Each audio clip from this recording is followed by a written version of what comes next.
கிட்டத்தட்ட 116 டேம்ஸ் தமிழ்நாட்டில் இருக்குது. ஸோ அதுக்கு மேலேயும் டேம்ஸ் இருக்குது. பட் இந்தியன் இரிகேஷன் டிபார்ட்மெண்ட் மூலமாக 116 டேம்ஸ் வந்து ரெகக்னைஸ் பண்ணியிருக்காங்க.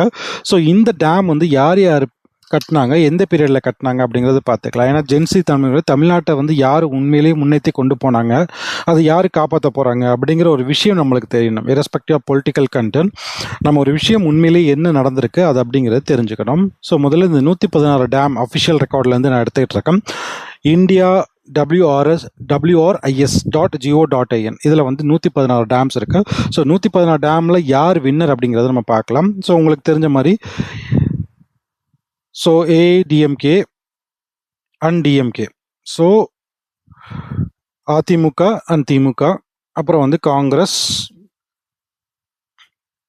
ஸோ ப்ளஸ் வந்து நியூ பார்ட்டி TVK, அதை ஆட் பண்ணிக்கலாம். ஸோ ஃபஸ்ட்டு வந்து இந்த டேம் வந்து ஃபஸ்ட்டு டேம் என்ன அப்படின்னு பார்த்தீங்கன்னா அணைமதவு டேம். ஸோ இந்த அணைமதவு டேம் வந்து சேலம் டிஸ்ட்ரிக்டில் இருக்குது. ஸோ இது ஆல்மோஸ்ட் வந்து எப்போ கம்ப்ளீஷன் பண்ணியிருக்காங்க, 1993 கம்ப்ளீட் பண்ணியிருக்காங்க. ஸோ லென்த் பார்த்தீங்கன்னா 670 மீட்டர், ஹைட் வந்து அப்ராக்சிமேட்டாக 28 மீட்டர்ஸ். ஸோ இது யார் கன்ஸ்ட்ரக்ட் பண்ணாங்க அப்படிங்கிறத பார்க்கலாம். ஸோ இது யார் கன்ஸ்ட்ரக்ட் பண்ணாங்க அப்படின்னு பார்த்தீங்கன்னா 1982 MG Ramachandran ADMK. So almost வந்து ADMK தான் வந்து இது கன்ஸ்ட்ரக்ட் பண்ணியிருக்காங்க. ஸோ அடுத்து 1993 இனாக்ரேட் பண்ணது அப்படின்னு பார்த்தீங்கன்னா அதுவும் ADMK தான்.